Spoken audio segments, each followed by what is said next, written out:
Hey, sixth grade, what's up? My PowerPoint's still coming on. So I figured after this long, fun week, I would get in our Monday morning pod right now so I can enjoy the weekend a little bit. So here's some things going on. Remember our Future Ready acronym, Beavers, what it stands for. Remember, this is the kind of students and people we hope that you can be and that we can set the example for you. We hope that you are resilient. That's the R. We're getting through this acronym pretty quick. Resiliency is the ability to get back up after life or other circumstances knock you back down, which definitely happens. All right. That picture on the right over there is supposed to symbolize a flower growing in some pretty rough conditions. So everyone's life's different and everyone has different levels of challenges. But if you can learn to not let those put you down and out, get back up off the mat and fight back, you'll be a lot better. Okay.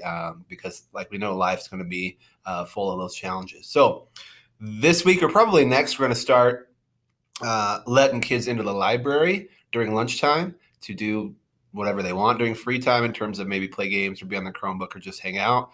A couple stipulations about that. You'll have to sign in and just put your name on a piece of paper so we know you're in there. That's the only reason. And we know we have 10 or less. Also know that if you're planning on coming in with a huge group and just roughhousing, we'll boot you out. But if you're somebody who, and we want to do this not because of cold, but just give you guys options. If you're somebody who the idea of just reading a book or playing a quiet game of Uno or just maybe chilling on your Chromebook for a while sounds better than being outside, this could be for you. All right.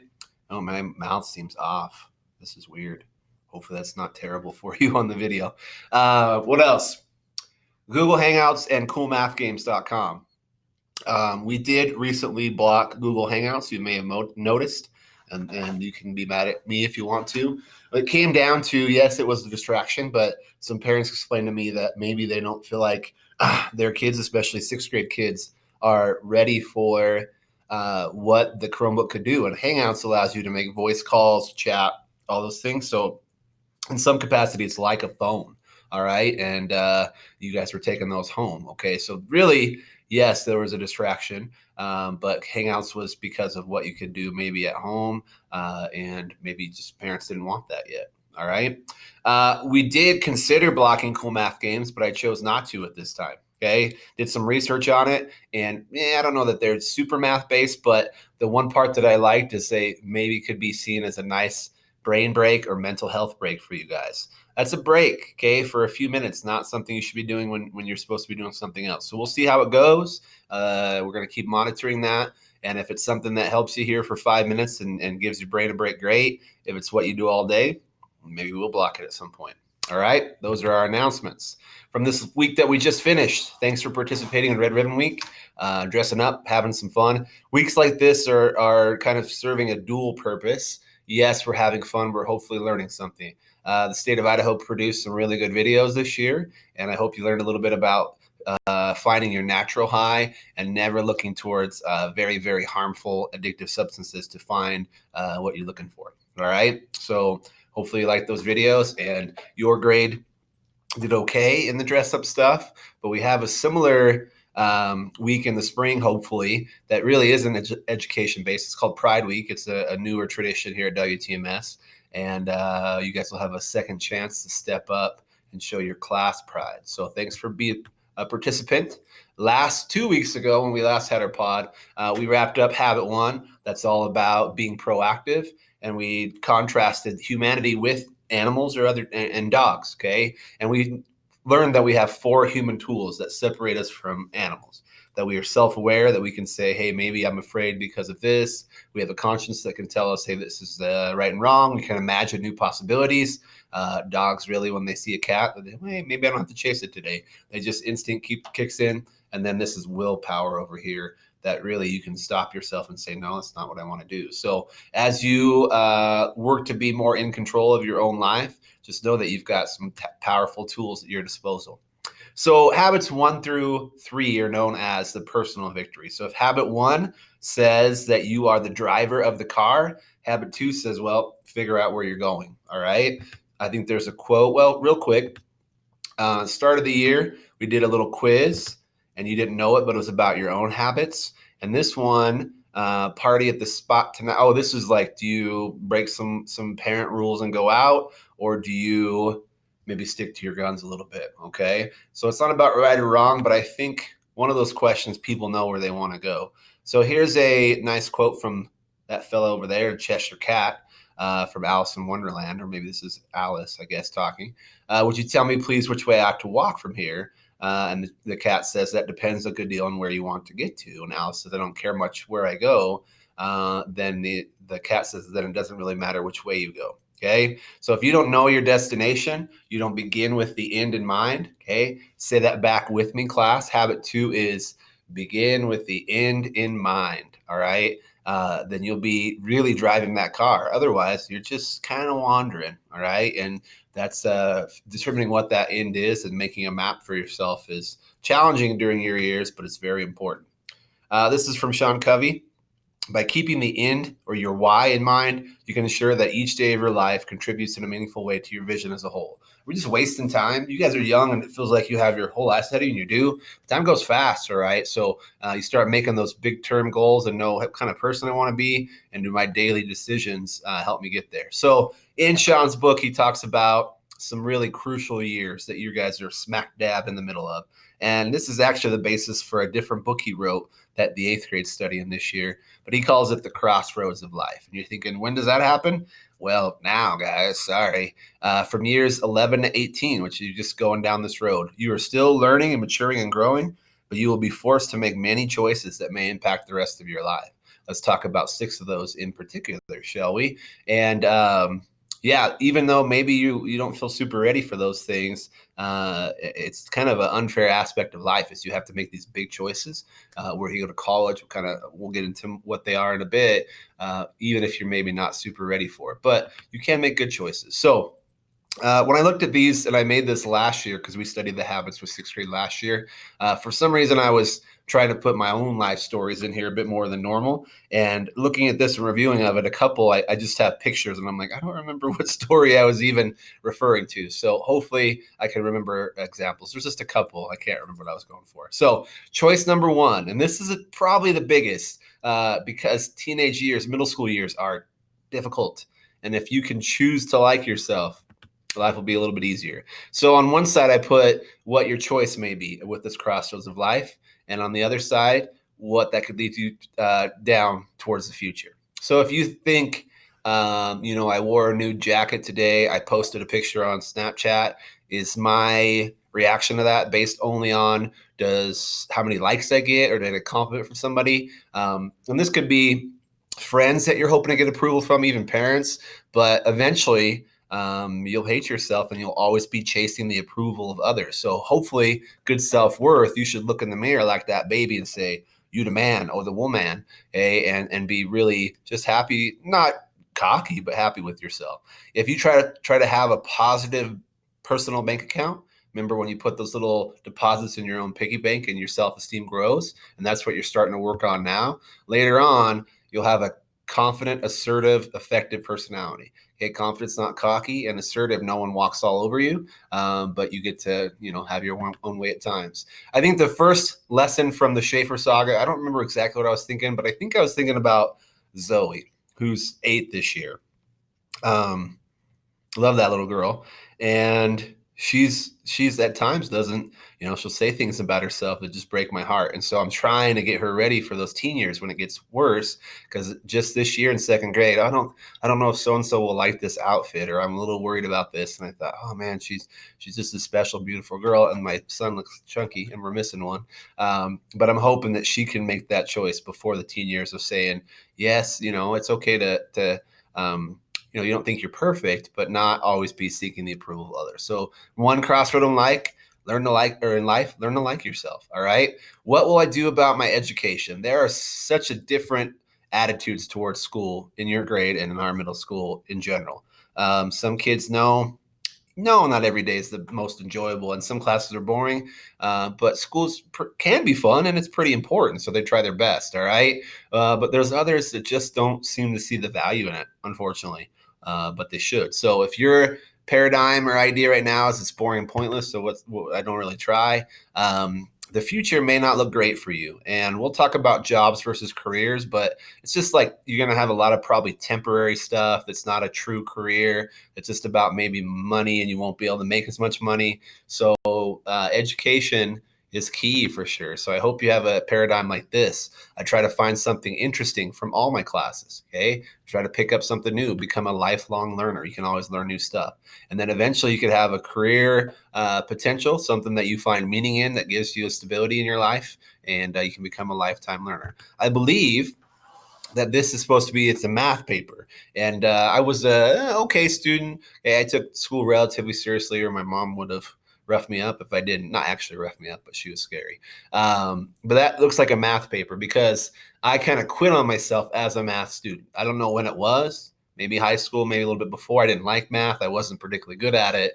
And then it became, I didn't flunk out. I got through college math all right, but it was a struggle. So I just wonder if I'd have had a growth mindset or seen the value. I think of a lot of the classes I had that's, oh, that could have helped me in life. And I just didn't always take it super seriously. So I hope that you never think of yourself as I'm bad at this, I can't do it, or you forget that there's a lot of value in an education. All right.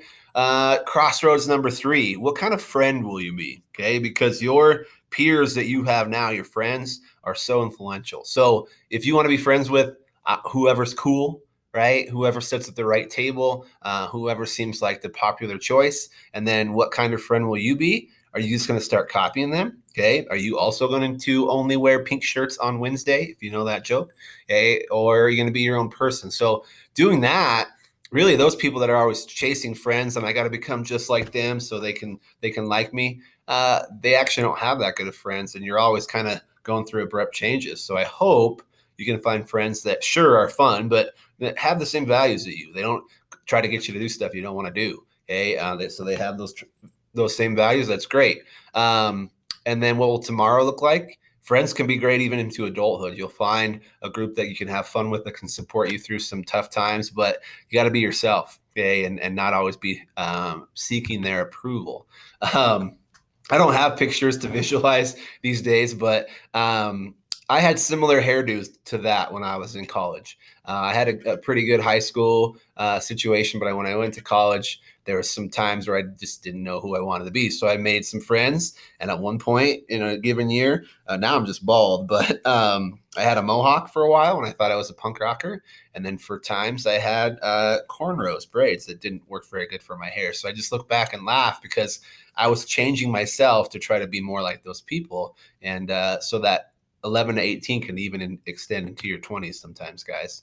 What about parents? That's a crossroad of life, right? If today you're thinking, parents, whatever, or you resent them, why they're always making me do this, honestly, life becomes harder, okay? Because if you don't take their advice, listen to them later on, and even now, there's consequences, okay? They do have a bit more experience than you, so ignoring their information is not very good. If you try your best, there's going to be times when there's some friction, I know, but think about all the things that they do for you, and they may have some good advice for you. And then if you do that, I'm getting some text messages over here. Then you should have, a lifetime support and good relationship with them. So I hope you can do that. Trust. This is a story I will tell briefly. I don't know, I'm checking my watch, but trust is like a Jenga tower. I've told other grades this story before. I hesitate to do it with you guys because I don't want to teach you bad habits. But when I was a senior in high school, great relationship with my mom. I was raised for most of my life by a single mom. And I decided to tell a fib that there was this kid that I was friends with that I was not allowed to stay the night at his house because we weren't super supervised, and I knew that. So what I did is I told my mom that I was staying at this other friend's house, like, hey, I'm staying at Greg's house. And then Greg says, hey, I'm staying at Schaefer's house. And then we both go to that other house. So we have cover stories. Works really good until your mom calls that house and she's like, oh, they're not here. So she was angry. She actually came and found my car at that house and wrote liar all over it. I told you my mom's scary. And the Jenga trust came down, and that damaged relationship for a while. And I regret that. Okay. So keep those relationships with your parents strong. Almost to the end. One choice that you're probably, a lot of you guys are going to giggle, just dating. Okay. And you're still pretty young, but these are the years when you start definitely wanting to pursue that. Okay. And I encourage you to not be in too big of a hurry. But what if you start too early?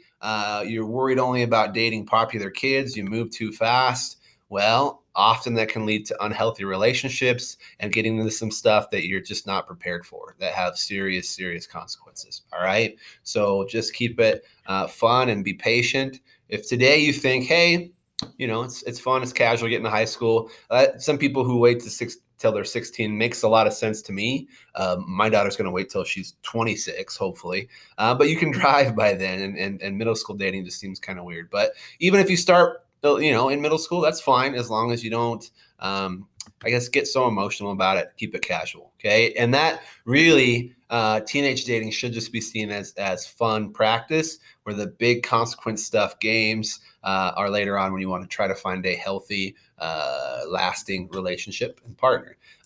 Can't find a picture for this. That's not me. But I had a long-term high school girlfriend, and I felt like we weren't that awkward.